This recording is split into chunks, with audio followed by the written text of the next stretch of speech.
Dipendra Chauhan, PhD scholar, psychology department. आज मेरा topic है plagiarism and academic integrity.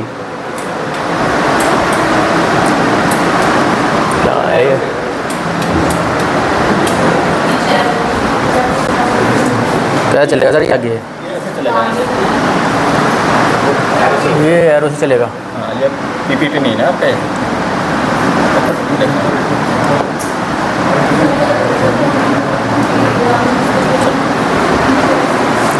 Presentation detail है। इसमें हम पहले पढ़ेंगे what is plagiarism, then why is plagiarism a problem, how to avoid, prevention, academic integrity. सबसे पहले व्हाट इज़ प्लेगरिज्म। जब हम किसी और के काम को बिना साइट किए अपने लिए इस्तेमाल करते हैं तो उसे प्लेगरिज्म कहते हैं। ये एक तरह की साहित्य चोरी है जो कि रिसर्च के क्षेत्र में एक क्राइम के तौर पे देखी जाती है। यदि आप इसको सही तरीके से नहीं करते हैं, किसी और के काम को अपने लिए इस्तेमाल कर लेते हैं, उसको साइट नहीं करते, तो एक तरह से वो आपका अनैतिक कार्य में आ जाएगा, जिससे कि आपकी एकेडमिक जो इंटीग्रिटी है वो प्रभावित होगी। इसमें टाइप ऑफ प्लेगरिज्म है जिसमें डायरेक्ट प्लेगरिज्म है। डायरेक्ट में क्या है, आप सीधे मटेरियल उठाते हैं, कॉपी पेस्ट कर लेते हैं, उसको साइट भी नहीं करते। फिर है इनडायरेक्ट प्लेगरिज्म जिसमें आप मिक्स करके सारा कुछ, मतलब एक तरह से कह सकते हैं कि उठा के डाल लेते हैं लेकिन उसको भी साइट नहीं करते। मॉजिक में मिक्स टाइप का रहता है, आप सारा उठाते हैं अपने भाषा में, उसको लिख देते हैं लेकिन उसको भी साइट नहीं करते। सेल्फ वाले में आप अपने ही काम को साइट कर वो मतलब प्लेगरिज्म की तरह मतलब इस्तेमाल कर लेते हैं और उसको साइट नहीं करते। एक्सीडेंटल वाले अनइंटेंशनल होता है कि आपने कर तो दिया है लेकिन आपको पता नहीं है किसी और का काम है, लेकिन वो आपके में प्लेगरिज्म के तौर पे आ जाता है। एक एग्जांपल है, education is the most powerful weapon, Nelson Mandela. इसको प्लेगराइज कर दिया है, education is the strongest tool for change. यहाँ उसने कर दिया था वेपन, यहाँ कर दिया उसने उसको tool. Why is plagiarism problem? Ethical issue है, violent trust and fairness in academic and professional setting.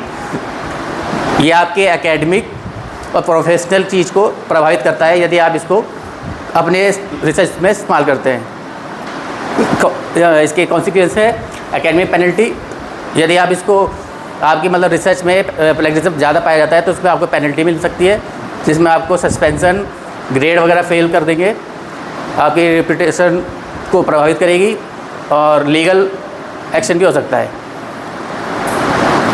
Avoid कैसे करना है? प्रॉपर साइटेशन करना है, APA, MLA, शिकागो एक्सेट्रा। ये एग्जांपल है। कोटेशन मार्क डायरेक्ट, जब भी आप कहीं से कोटेशन उठाए उस पर कोटेशन मार्क साइट कर देना। पैराफ्रेजिंग करेक्टली करना, keep track of source during research. और APA में दो चीज़ें आती है, एक आता है इसमें रेफरेंसिंग, एक आता है फॉर्मेटिंग।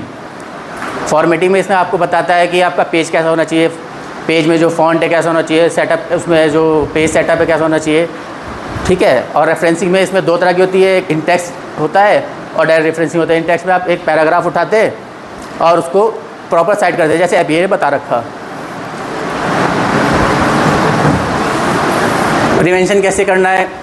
साइटेशन मैनेजमेंट टूल है, जोटेरो, मेंडली एंड नोट, इन सब का इस्तेमाल कर सकते हो अपने उसमें।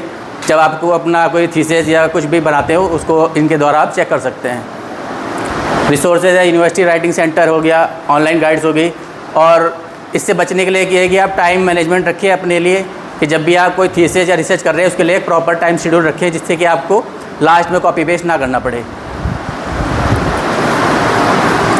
डिटेंशन एंड रिप्रेशन, आप डिचार्ज कैसे कर सकते हैं अपने उसमें थीसिस में, कि आप अपने साथ वालों से भी पूछ सकते हैं, ठीक है ना। और आप खुद भी चेक कर सकते हैं कि आपने अगर कॉपी पेस्ट किया है तो उसको रिफ्रेश कर रखा है, ठीक से नहीं कर रखा है। इतना तो खैर सब जब करते हैं कॉपी पेस्ट मैक्सिमम करेंगे, लेकिन ये है कि अपने तरीके से ऐसा करिए कि आप जब उसको चेक भी करें तो आपको पकड़ में ना है। उसके बाद और अगर डाउट है तो आप वर्बली लोगों से भी पूछ सकते हैं कि हाँ भाई, अपने दोस्त से पूछ लिया, अपने साथी से बोल लिया भाई कि ये चरा मेरा चेक कर दे कि क्या है क्या नहीं है इसमें। बाकी ऐप भी है, टूल्स भी है, ट्रिनिटी उर्कुंड है, ठीक है। What is academic integrity? Commitment to honesty, trust, fairness, respect and responsibility in academic work. कि आप अपने काम के लिए कितने ईमानदारी से आप मतलब अपना ईमानदारी से कितना ज़्यादा उसमें योगदान दे रहे हैं। सीधी सी बात यह है कि यदि आप अपना काम कर रहे हैं तो आप खुद ही करें, ज़्यादा से ज़्यादा कोशिश करें कि आप जो भी रिसर्च में काम कर रहे हो वो अपने आप करें, बजाय किसी और को दे दें कि भाई मेरा ये खुद बना देना, जैसे मान लो कोई पीपीटी है, आप अगर आप खुद बनाओगे तो आप खुद प्रेजेंट भी कर लोगे, अगर आप दूसरे से बनवाओगे तो मटेरियल थोड़ा थोड़ा क्लैश करेगा आपस में, ठीक है ना। कोर प्रिंसिपल है, ऑनेस्टी है, ट्रस्ट बिल्डिंग है, फेयरनेस है, रिस्पेक्ट है, रिस्पॉन्सिबिलिटी है, ठीक है। प्रमोटिंग एकेडमिक इंटीग्रिटी, ये एक 2018 में यूजीसी का एक वो आया था एक्ट, जिसमें उन्होंने प्लेगरिज्म और एकेडमिक इंटीग्रिटी को एक साथ बताया है कि मतलब आपकी जो एकेडमिक इंटीग्रिटी है उसके लिए प्लेगरिज्म के मतलब उनको मिला के उन्होंने एक एक्ट बनाया 2018 में। उसके बाद उन्होंने 2019 में एक शोध शुद्धि करके प्रोग्राम चलाया, जिसमें उन्होंने हर यूनिवर्सिटी को एक एप्लीकेशन दिया है। पहले उन्होंने दिया था उर्कुंड दिया था, जो 1 सितंबर 2019 से हर यूनिवर्सिटी में अलॉट किया गया था कि आप जो भी बच्चों को रिसर्च करा रहे हैं वो इस ऐप के द्वारा चेक करें। उसके बाद 2023 में उन्होंने उसको ड्रिल बिट करके एक सॉफ्टवेयर है उसके साथ रिप्लेस कर दिया है। तो अब अक्टूबर 2023 से ड्रिल बिट करके सॉफ्टवेयर है, उससे अब प्लेगरिज्म चेक किया जाता है जो भी रिसर्च के क्षेत्र में काम हो रहा है।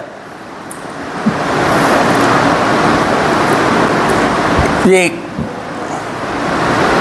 की टेक अवे से plagiarism undermine the trust and progress in psychology, academic integrity is essential for ethical research, use tool and strategy to cite proper and avoid mistake when it doubt, also guide जो भी आपके guide है, अगर आपको doubt होता है तो आप उनसे लास्ट में पूछ सकते हैं, मैडम इसको मैं कैसे अपने उससे दूर करूँ प्लेगरिज्म को। Thank you.